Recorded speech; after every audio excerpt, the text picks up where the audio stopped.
मायरा समझ चुकी थी कि उसके बहुत बुलाने के बाद भी कार्तिक नहीं आएगा और अब मायरा को कार्तिक की चिंता होने लगी थी। वो सोचने लगी, ऐसी क्या बात हो गई है जो कार्तिक फिर से मेरे बुलाने पर नहीं आ रहा। उसके लिए तो ये कितना आसान है ना, अपनी दुनिया से मेरी दुनिया में आना। लेकिन मैं तो चाह कर भी उसकी दुनिया में नहीं जा सकती और ना उसकी कोई मदद कर सकती हूँ। अगर उसे किसी मदद की ज़रूरत है तो। फिर थोड़ी देर सोचने के बाद माहिरा को एहसास हुआ कि कहीं कार्तिक उससे नाराज तो नहीं है। और एक बार फिर से मायरा का काम में मन नहीं लगा और उसके ख्यालों का सिलसिला शुरू हुआ। कहीं ऐसा तो नहीं कि कार्तिक मुझसे नाराज है, लेकिन वो मुझसे नाराज क्यों होगा? अच्छा, हाँ, याद आया। कुछ दिनों पहले उसने मेरे वॉशरूम के मिरर पर बटन लिखा था, लेकिन सिर्फ बटन से मैं क्या समझूंगी? शायद कुछ दिनों से मेरी जिंदगी में इतनी उथल-पुथल है कि मुझे कुछ सोचने का टाइम ही नहीं मिलता। पता नहीं कार्तिक क्या कहना चाहता था। उसे तो चाहिए कि जो भी बात है वो मुझे सामने से कहे ना कि ऐसी पहेलियां बुझाए। फिर मायरा ने किसी तरह अपने ख्यालों को झटका और अपने काम पर ध्यान देने लगी। फिर मायरा ने अपने ऑफिस का काम जल्दी से खत्म कर लिया और घर पहुंची। लेकिन उसका डिनर में भी मन नहीं लग रहा था और वो जल्दी से अपने कमरे में पहुंचकर एक बार फिर से कार्तिक को ही याद करने लगी। लेकिन कार्तिक फिर भी नहीं आया। तब हार कर मायरा बेड पर लेट गई और अपनी आंखें बंद कर उसने कार्तिक से अपने मन ही मन कहा, ठीक है कार्तिक, अगर तुम्हारा यहाँ आने का मन नहीं है तो आज से मैं तुम्हें नहीं बुलाऊंगी। अब तुम यहाँ पर तभी आना जब तुम्हारा खुद का मन करेगा यहाँ आने का। मैं चाहे तुम्हारी याद में कितना भी क्यों ना तड़पूं, मैं तुम्हें नहीं बुलाऊंगी। लेकिन ये फैसला करने के बाद भी मायरा को नींद नहीं आती और वो अपने कमरे में उठकर टहलने लगी। कुछ देर इसी तरह कमरे में घूमने के बाद मायरा से रहा नहीं गया और उसने फिर से कार्तिक को आवाज लगाई, पर अभी भी उसका कोई जवाब नहीं आया।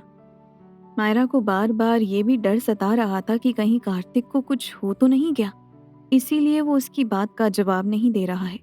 कमरे के अंदर उसका दिल बहुत ज्यादा घबराने लगा। वो अपने कमरे से बाहर निकलकर छत पर ताज़ी हवा खाने के लिए आ गई। उसने चारों तरफ देखा और लंबी लंबी सांस लेने लगी। छत पर आने के बाद उसे थोड़ा सा अच्छा लगने लगा था। अचानक से उसने आसमान की तरफ देखा। वहां पर एक सितारा टिमटिमा रहा था, जिसकी रोशनी बहुत ज्यादा थी। उस सितारे को देखते ही मायरा को ऐसा लगा जैसे कि आसमान में कार्तिक मुस्कुरा रहा हो। कार्तिक के बारे में सोचकर मायरा की आंखें नम हो गई और उसने वापस फिर उस सितारे को हसरत भरी नजरों से देखा और कहा, कार्तिक, तो मेरी जिंदगी का वो सितारा हो जो चमक कर मुझे रोशनी दे रहे हो और मुझे सही रास्ता दिखा रहे हो। लेकिन मैंने तुम जैसे कीमती और प्यारे सितारे को पता नहीं कैसे खो दिया, क्योंकि तुम मेरे बार बार बुलाने पर भी आ नहीं रहे हो। तुम ही बताओ मैं क्या करूं?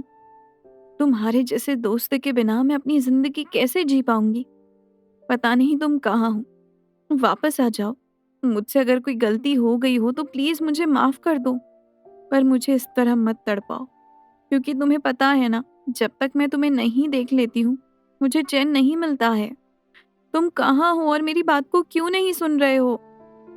ये बोलकर मायरा ने अपने दोनों हाथ जोड़ लिए और रोते हुए जोर जोर से बोलने लगी, प्लीज कार्तिक, एक बार वापस आ जाओ। प्लीज, प्लीज कार्तिक, मेरे लिए तुमने इतना कुछ किया है। बस एक बार अपनी आकर शक्ल मुझे दिखा दो। सच में उसके बाद मैं कभी तुमसे कुछ नहीं मांगूंगी।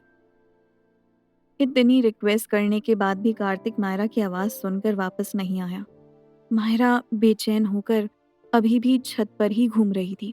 उसको किसी भी तरह से चैन नहीं पड़ रहा था, पर एक उम्मीद सी नजर आ रही थी। उसे लग रहा था कि कार्तिक उससे मिलने के लिए जरूर आएगा, इसीलिए वो छत पर ही रुकी हुई थी। दूसरी तरफ कार्तिक अपनी दुनिया में बहुत ही ज्यादा परेशान और बेचैन घूम रहा था।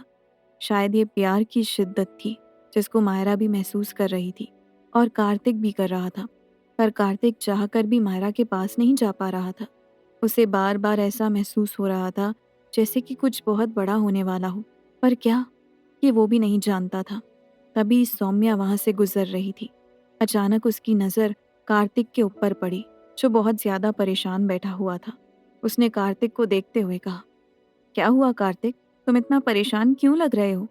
सौम्या की आवाज़ सुनकर कार्तिक ने हड़बड़ाकर जल्दी से उसकी तरफ देखा तो वहां पर खड़ी हुई सौम्या उसे ही देख रही थी। कार्तिक ने कुछ सोचते हुए उसकी बात का जवाब दिया। पता नहीं सौम्या, मुझे कुछ समझ में नहीं आ रहा है। मेरा दिल बहुत ज्यादा बेचैन है और मुझे अंदर ही अंदर डर लग रहा है और ना ही मुझे अंदर से कुछ अच्छा लग रहा है। एक अनजाना सा डर मुझे बार बार सता रहा है। कार्तिक को इस तरह परेशान देखकर सौम्या को बिल्कुल भी अच्छा नहीं लग रहा था। वो कार्तिक को समझाना चाहती थी, इसीलिए वो उसके थोड़ा सा करीब आई और उसका हाथ पकड़कर बहुत ही प्यार से बोली, कोई बात नहीं कार्तिक, तुम किसी भी बात को लेकर बिल्कुल भी परेशान मत हो। मैं सब कुछ ठीक कर दूंगी। अभी तुम मेरा कमाल देखना, मैं तुम्हारा मूड कुछ ही सेकंड में कितना अच्छा कर देती हूँ। सौम्या की बात सुनकर कार्तिक ने हैरान नजरों से उसकी तरफ देखा। इससे पहले कि वो उसे कुछ और बोल पाता, सौम्या जल्दी से उसके और करीब आई और उसके होठों को चूम लिया। अचानक से सौम्या के इस तरह चूमने पर कार्तिक बहुत ज्यादा हैरान हुआ, क्योंकि उसे इस बात की उम्मीद सौम्या से बिल्कुल भी नहीं थी। कार्तिक ने सौम्या को अपने आप से दूर किया और जोर से चिल्लाते हुए बोला, तुम पागल हो गई हो क्या? इस तरह की हरकत क्यों कर रही हो? देखो, एक तो मैं वैसे ही परेशान हूँ और तुम मेरे साथ इस तरह की हरकत करके मुझे और ज्यादा परेशान मत करो। सौम्या को उम्मीद नहीं थी कि कार्तिक उसके साथ इतनी रूडली बात करेगा। उसे तो लग रहा था कि जैसे ही वो कार्तिक को किस करेगी, कार्तिक खुश हो जाएगा। वो कार्तिक के थोड़ा सा करीब आई और फिर बोली, हाँ, मैं सच में पागल हो गई हूँ क्योंकि मैं तुमसे बहुत ज्यादा प्यार करती हूँ। क्या तुम्हें मेरी आंखों में अपने लिए जरा भी प्यार दिखाई नहीं देता? सौम्या की बातें कार्तिक को बहुत अजीब लग रही थी। उसने तो कभी सोचा भी नहीं था कि सौम्या उससे प्यार करेगी। कार्तिक ने उसे समझाते हुए कहा, सौम्या, तुम किस तरह की बातें कर रही हो, जबकि तुम बहुत अच्छे से जानती हो कि मैं तुमसे प्यार बिल्कुल भी नहीं करता हूँ। तुम्हारा कैसा प्यार है ये? क्या तुम नहीं जानती हो कि हम लोग यहाँ पर कब तक हैं? तुम्हें यहाँ के बारे में सब कुछ पता है। हम दोनों आज यहाँ पर हैं, कल पता नहीं कहाँ होंगे। इस सब के बावजूद भी तुम मुझसे प्यार करने की हिम्मत कैसे कर सकती हो? ये बात सुनकर सौम्या जोर से हंसने लगी और बोली, ये तुम बोल रहे हो जो खुद एक इंसान से प्यार करता है? क्या तुम मुझे बताओगे कि तुम क्यों उस लड़की से प्यार करते हो? क्या तुम्हें नहीं मालूम कि तुम क्या हो और वो क्या है? कार्तिक समझ गया था कि सौम्या मायरा के बारे में बात कर रही है। उसने परेशान होते हुए उसकी तरफ देखा और कहा, पर तुम्हें मायरा के बारे में कैसे पता? ये सुनते ही सौम्या के चेहरे पर तंज भरी मुस्कुराहट फैल गई और उसने उदास चेहरे के साथ कार्तिक की तरफ देखा और कहा, इस बात को छोड़ो कि मुझे कैसे पता, पर मुझे इतना पता है कि तुम्हारी जिंदगी खतरे में है। फिर भी तुम बार बार इंसानों की दुनिया में जा रहे हो, सिर्फ और सिर्फ मायरा के लिए। तो तुम ये खतरों से खेलना बंद करो और इस सच्चाई का सामना करो। सच्चाई ये है कि मैं और तुम एक दूसरे के साथ रह सकते हैं। हम दोनों एक दूसरे से प्यार कर भी सकते हैं और एक दूसरे के साथ रह भी सकते हैं, क्योंकि हम दोनों जिंदा नहीं हैं। हमारा एक दूसरे के साथ फ्यूचर भी बन सकता है, लेकिन मायरा के साथ तुम्हारा कोई फ्यूचर नहीं है। तुम, मैं और उसमें ज़मीन आसमान का फ़र्क। तुम्हारा और उसका मिलना होना नामुमकिन है। सौम्या की बात सुनकर कार्तिक का मूड और भी ज्यादा खराब हो गया। उसने घूर कर सौम्या की तरफ देखा और बोला, देखो सौम्या, मेरा मूड वैसे ही बहुत ज्यादा खराब है और इस तरह की उल्टी सीधी बातें करके तुम मेरे मूड को और ज्यादा खराब मत करो। और हाँ, रही बात मेरी और मायरा की, तो उसके बारे में तो तुम मुझसे ना ही बात करो तो ज्यादा अच्छा है, क्योंकि मुझे पता है मुझे अपने लिए और मायरा के लिए क्या करना है।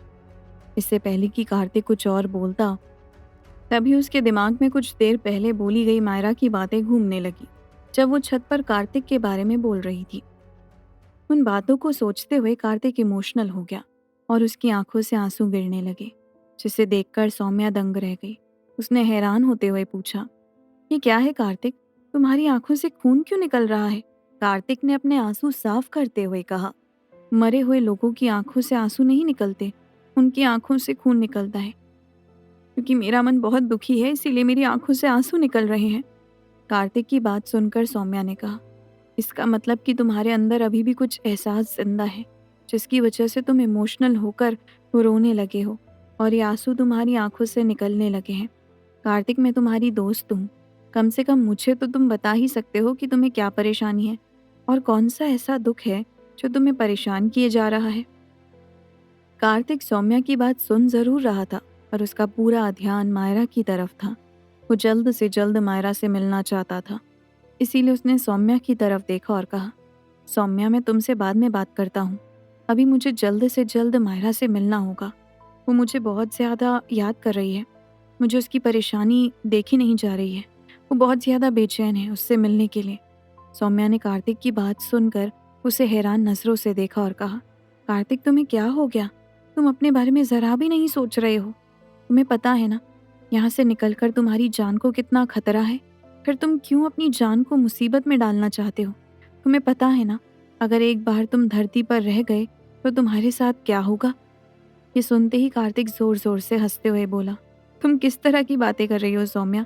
मेरे अंदर जान ही कहाँ है जो मुझे अपनी जान का खतरा होगा?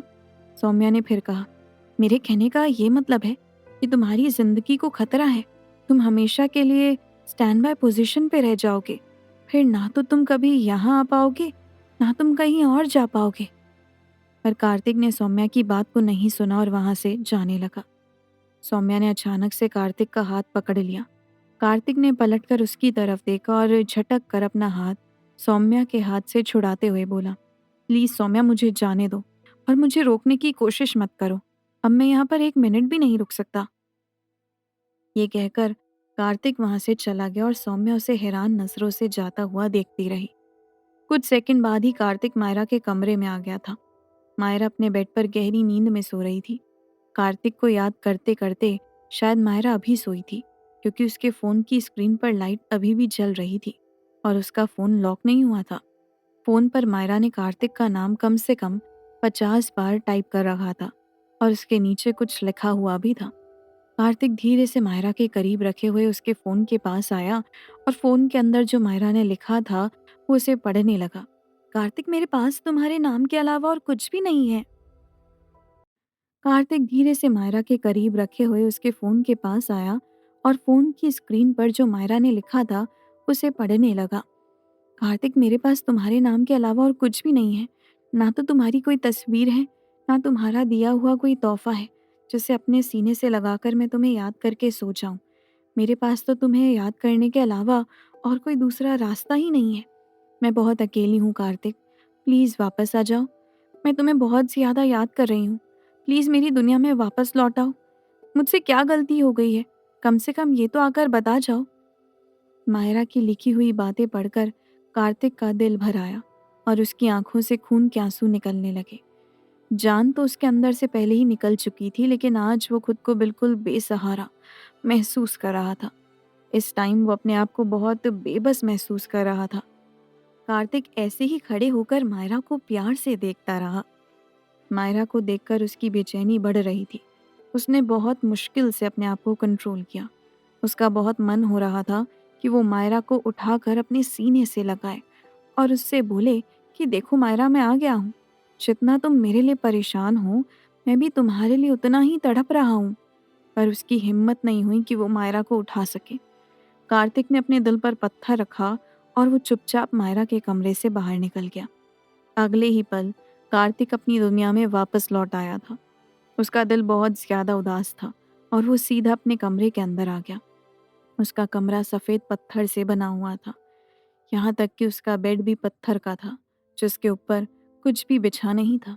उसके दिल में एक अजीब सा दर्द उठ रहा था और बेचैनी भी उसकी बढ़ती जा रही थी। कार्तिक को अपनी तबीयत बिल्कुल भी ठीक नहीं लग रही थी। उसके दिल में सुई सी चुभ रही थी। कार्तिक को अपना सिर घूमता हुआ सा लग रहा था। देखते ही देखते उसे ऐसा लगा जैसे कि वो बेहोश हो जाएगा। वो जल्दी से बेड पर जाकर लेट गया और कुछ ही देर बाद उसकी आंखें बंद हो गईं। कार्तिक अपनी दुनिया में बेसुध पड़ा हुआ था। ना उसे अपनी खबर थी और ना ही मायरा की। अगली सुबह जब मायरा की आंख खुली तो उसे लिविंग रूम के अंदर किसी के बात करने की आवाज़ आ रही थी। मायरा को ऐसा लगा जैसे कि घर के अंदर कोई मेहमान आया हुआ है। शायद कोई मेहमान होगा, लेकिन किसी के इतने सुबह आने पर मायरा थोड़ी दंग थी। मायरा अपने कमरे से बाहर निकलकर जब ड्राइंग रूम में पहुंची तो उसने देखा कि महेंद्र सोफे पर बैठे हुए थे और उनके सामने राहुल बैठा उनसे बातें कर रहा है और सामने टेबल पर बहुत सारे फ्रूट्स और खाने का सामान रखा हुआ था जो राहुल उसके डैड के लिए लेकर आया था और वो महेंद्र से बोल रहा था, अंकल, मैं मायरा से बहुत ज़्यादा नाराज़ हूँ। उसने मुझसे आपके बारे में कुछ भी नहीं बताया। मुझे डैडी से मालूम चला कि आपकी फिर से तबीयत खराब हो गई थी। आप लोगों ने तो मुझे बिल्कुल पराया बना दिया। पिछली बार भी जब आप हॉस्पिटल में एडमिट हुए थे, तो आपने मुझे कुछ नहीं बताया। उसी वक़्त अगर आपने मुझे बताया होता, तो कम से कम मैं हॉस्पिटल में रहकर आपकी केयर तो कर लेता। कितनी मुश्किल हुई होगी आंटी और मायरा को अकेले ये सब मैनेज करने में। आज तो मैं मायरा से इस बात को लेकर बहुत ज़्यादा लड़ने वाला हूँ। राहुल की बात सुनकर महेंद्र ने मुस्कुराते हुए जवाब दिया, अरे बेटा, इसमें परेशान होने वाली कोई बात नहीं है। अब मैं बिल्कुल ठीक हूँ। तुम खुद इतना ज्यादा बिजी रहते हो, शायद यही सब सोचकर मायरा ने तुम्हें फोन नहीं किया होगा। वो बच्ची खुद इतनी ज्यादा परेशान थी, इसीलिए भूल गई होगी तुम्हें फोन करना। तभी वहां मायरा आ गई। उसे देखते ही राहुल एकदम से उठकर खड़ा हो गया और खुश होते हुए बोला, हे मायरा, गुड मॉर्निंग। मैं तुमसे बहुत नाराज हूँ। तुमने मुझे अंकल की तबीयत खराब होने के बारे में कुछ भी क्यों नहीं बताया? मायरा ने हैरान होते हुए कहा, मैं तो खुद इस बात से हैरान हूँ कि डैड की दोबारा तबीयत खराब हुई, ये मुझे ही नहीं पता था। इस पर महेंद्र ने कहा, मैं नहीं चाहता था कि तुम परेशान हो बेटा। असल में मैं जब कल ऑफिस में था, तो एक बार फिर से मेरी तबीयत खराब हो गई और उसी वक्त इत्तेफाक से मैं राहुल के पापा से ही बातें कर रहा था, इसीलिए उन्हें सारी बातें पता चल गई। लेकिन फिर मैं अपने सेक्रेटरी के साथ हॉस्पिटल गया और डॉक्टर ने मुझे कुछ दवाई दी और थोड़ी दिन रेस्ट करने के लिए कहा है। तुम वैसे ही पिछले कुछ दिनों से काफ़ी परेशान हो, इसीलिए मैंने तुम्हें ये बात नहीं बताई, लेकिन राहुल को उसके पापा से पता चल गई। तब राहुल ने बीच में कहा, फिर तो मैं अंकल और मायरा दोनों से नाराज़ हूँ। मायरा ने बात संभालते हुए कहा, सॉरी राहुल, लेकिन अगर मैं सच बताऊं तो डैड की इतनी टेंशन थी कि मुझे कुछ याद ही नहीं रहा। I am really sorry. Myra की बात सुनकर राहुल बोला, कोई बात नहीं मायरा, और अब मेरी बात ध्यान से सुनिए। अंकल, अब मैं आपका बेटा बनकर आपके घर में रहूंगा और आपका ख्याल रखूंगा। जब तक आप बिल्कुल ठीक नहीं हो जाते, मैं यहाँ से नहीं जाऊंगा। मैं आज ही अपना सामान लेकर यहाँ शिफ्ट हो जाता हूँ और यहाँ पर रहकर आपकी बहुत अच्छी केयर करूंगा। राहुल की बात सुनकर मायरा ने हैरान होते हुए अपनी मॉम की तरफ देखा, तो सुनैना ने घबराते हुए कहा, अरे बेटा, तुम क्यों परेशान हो रहे हो? अब तो महेंद्र बहुत हद तक ठीक हो गए हैं। यहाँ हम सब है ना महेंद्र का ख्याल रखने के लिए। तुम अपने काम पर फोकस करो, यहाँ की टेंशन बिल्कुल भी मत लो। दूसरी तरफ मायरा खड़ी होकर सोच रही थी कि ऐसे कौन किसी के घर में आकर रहने लग जाता है। अभी हमें राहुल को जानते हुए कितना टाइम हुआ था, और ये कैसे हमारे घर में रह सकता है? पर राहुल कहाँ सुनैना की बात सुनने वाला था। उसने जल्दी से सुनैना की तरफ देखा और कहा, आंटी, आप मेरे साथ फॉर्मेलिटीज कर रहे हैं। इसका मतलब ये है कि आप मुझे अपना बेटा नहीं मानते हैं, तभी तो मुझे यहाँ पर आने के लिए मना कर रही हैं। मैं आपकी एक भी बात नहीं सुनूंगा, और अभी तो मुझे ऑफिस जाने के लिए लेट हो रहा है। शाम में मैं अपना सामान लेकर यहाँ पर आ जाऊंगा, और जब तक अंकल ठीक नहीं हो जाते, यहाँ से जाऊंगा भी नहीं। फिर राहुल ने मुस्कुराते हुए महेंद्र की तरफ देखा और फिर से कहा, क्यों अंकल, मैं बिल्कुल ठीक बोल रहा हूँ ना? चलिए, आप अपना ख्याल रखिए, मैं शाम में आप लोगों से मिलता हूँ। ये कहकर राहुल वहां से चला गया। राहुल के जाने के बाद महेंद्र, सुनैना और मायरा एक दूसरे का चेहरा देखने लगे। मायरा नहीं चाहती थी कि राहुल यहाँ पर आकर रहे, इसीलिए वो सोफे पर बैठी और उसने महेंद्र की तरफ देखते हुए कहा, डैड, कितनी अजीब बात है, ये राहुल यहाँ पर रहने के लिए इतनी जिद क्यों कर रहा है? आपने उसे मना क्यों नहीं किया? आप उसे मना कर सकते थे ना? महेंद्र ने सुनैना और मायरा की तरफ देखते हुए बोला, बेटा, जब वो खुद यहाँ पर रहने की जिद कर रहा था, तो क्या मुझे उसे मना करना ठीक था? ये भी तो सोचो, वो मेरे बचपन के दोस्त का बेटा है, तो मैं उसे किस तरह साफ मना करता? मायरा ने हल्का सा नाराज होते हुए कहा, ये कितनी अजीब बात है। ये हमारे घर में रहेगा तो हमें कितना डिस्कम्फर्ट होगा। हम लोग अपने घर में किसी बाहरी आदमी को कैसे रहने दे सकते हैं? मैं अगर सच बात बताऊं तो डैड, मुझे बिल्कुल भी अच्छा नहीं लग रहा है कि राहुल यहाँ पर हमारे साथ रहे। आप कुछ भी करिए, पर उसे रोक दीजिए। वो यहाँ पर रहेगा तो मैं बहुत अनकंफर्टेबल हो जाऊंगी। मायरा की बात सुनकर महेंद्र को हंसी आ गई और वो मुस्कुराते हुए बोले, अरे मायरा, तुम कुछ ज्यादा ही सोच रही हो। राहुल बहुत अच्छा लड़का है और वो गैर थोड़ी है। वो तो हमारे घर के जैसा लड़के जैसा है। और अगर वो मेरी केयर करने के लिए रहना चाहता है तो रहने दो ना। वैसे भी तुम और शनाया अपने अपने ऑफिस में बहुत बिजी रहते हो। ये भी अपने ऑफिस में बिजी रहता है। तुम्हें तो ये बात पता है ना। मुझे जल्दी जल्दी हॉस्पिटल चेकअप कराने के लिए जाना पड़ता है। तो इस बहाने कभी तुम कभी वो कभी शनाया मुझे डॉक्टर के यहाँ दिखा सकते हो। कोई बात नहीं बेटा, वो मेरे दोस्त का बेटा है। कितना बुरा लगेगा अगर हम लोग उसे यहाँ पर रहने के लिए मना कर देंगे तो। इसीलिए उसे यहाँ पर रहने दो। तुम खुद देखना, वो 2-3 दिन से ज्यादा यहाँ पर नहीं रुकेगा। वो कामकाजी लड़का है, घर में रहकर अपना टाइम थोड़ी खराब करेगा। इसीलिए राहुल को लेकर तुम जरा भी परेशान मत हो। और मुझे उम्मीद है कि वो तुम्हें जरा भी परेशान नहीं करेगा। महेंद्र की तबीयत ठीक नहीं थी, इसीलिए मायरा ने उनसे बहस नहीं की, क्योंकि उसके बहस करने से कोई फायदा भी नहीं होता। इसीलिए उसने हाँ में सिर हिलाया और अपने कमरे में तैयार होने के लिए चली गई। कुछ देर बाद तैयार होकर वो अपने ऑफिस के लिए भी निकल गई। मायरा ऑफिस की तरफ जा रही थी, तभी उसके फ़ोन की घंटी बजने लगी। उसने पर्स से फ़ोन निकाला तो उस पर कमल का फ़ोन आ रहा था। मायरा ने जल्दी से फ़ोन उठाया और कहा, गुड मॉर्निंग अंकल, कैसे हैं आप? दूसरी तरफ कमल ने खुश होते हुए कहा, अरे बेटा, मैं तो बिल्कुल ठीक हूँ। तुम तो मुझे बिल्कुल ही भूल गई। कहाँ हो आजकल तुम? ना तुम्हारा कोई फ़ोन आया, ना ही तुम खुद मुझसे मिलने के लिए आई। तभी मायरा को ध्यान आया कि इस बीच में उसने एक बार भी कमल को फ़ोन नहीं किया था।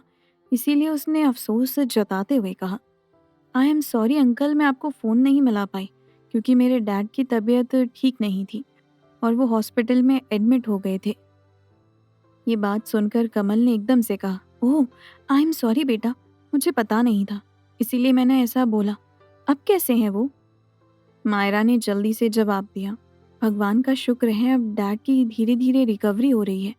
कमल ने मायरा की बात का जवाब दिया, ये तो बहुत अच्छी बात है बेटा। अच्छा मेरी बात सुनो, मैंने तुम्हें इसीलिए फ़ोन किया है कि कल सिद्धार्थ की माँ की बरसी है। तुम्हें याद है ना, तुम्हें सिद्धार्थ को लेकर घर पर आना है। मायरा खुश होते हुए बोली, डोंट वरी अंकल, मैंने पहले ही सिद्धार्थ से बात कर ली थी और उन्होंने मेरे साथ चलने के लिए बोल भी दिया था। और कल सिद्धार्थ मेरे साथ पूजा में शामिल होने के लिए ज़रूर आएंगे। इसीलिए आप उन्हें लेकर बिल्कुल भी परेशान मत हो। दोनों टाइम पर वहाँ पर पहुँच जाएंगे। बस आप मुझे ये बता दीजिए कि पूजा का टाइम आपने क्या रखा है। कमल को उम्मीद नहीं थी कि सिद्धार्थ इतनी आसानी से अपनी माँ की बरसी में आने के लिए मान जाएगा। फिर कमल खुश होते हुए मायरा से कहा, मैं चाहता हूँ तुम आज भी कुछ देर के लिए घर पर आओ, क्योंकि मैंने कुछ लोगों को बुलाया है। तो उसकी तैयारी करने के लिए तुम्हारी मदद चाहिए। थोड़ा टाइम निकाल कर आ जाओ बेटा। मायरा ने झट से जवाब दिया, अंकल अभी तो मैं ऑफिस जा रही हूँ। सर से हाफ डे की छुट्टी लेकर मैं आपके पास आ जाऊंगी। ये कहकर उसने कमल को गुड बाय बोला और फ़ोन रख दिया। कुछ देर बाद मायरा अपने ऑफिस पहुंच गई। उसे सिद्धार्थ से भी बात करनी थी और उसे ये भी बताना था कि कल उसकी माँ की बरसी है। इसीलिए वो उससे मिलना चाहती थी। पर जैसे ही उसने सिद्धार्थ के कैबिन में जाने के लिए कदम बढ़ाए तो उसने देखा कि सिद्धार्थ कुछ लोगों के साथ बैठा हुआ मीटिंग कर रहा है। मायरा सिद्धार्थ के कैबिन में नहीं गई और अपने कैबिन में आकर उसने सिद्धार्थ को अपने फ़ोन से मैसेज किया, सिद्धार्थ, आप जैसे ही फ्री होते हैं तो प्लीज़ मेरे से बात कीजिएगा, क्योंकि मुझे आपसे बहुत ज़रूरी बात करनी है। सिद्धार्थ ने जैसे ही अपने फ़ोन पर मायरा का मैसेज देखा और उसे पढ़ा तो उसने मीटिंग को कुछ देर के लिए होल्ड पर डाला और वो सीधा मायरा के कैबिन में पहुंच गया और उसके सामने खड़ा होकर बोला, क्या बात है मायरा, सब ठीक तो है ना? तुम्हें मुझसे क्या ज़रूरी बात करनी थी?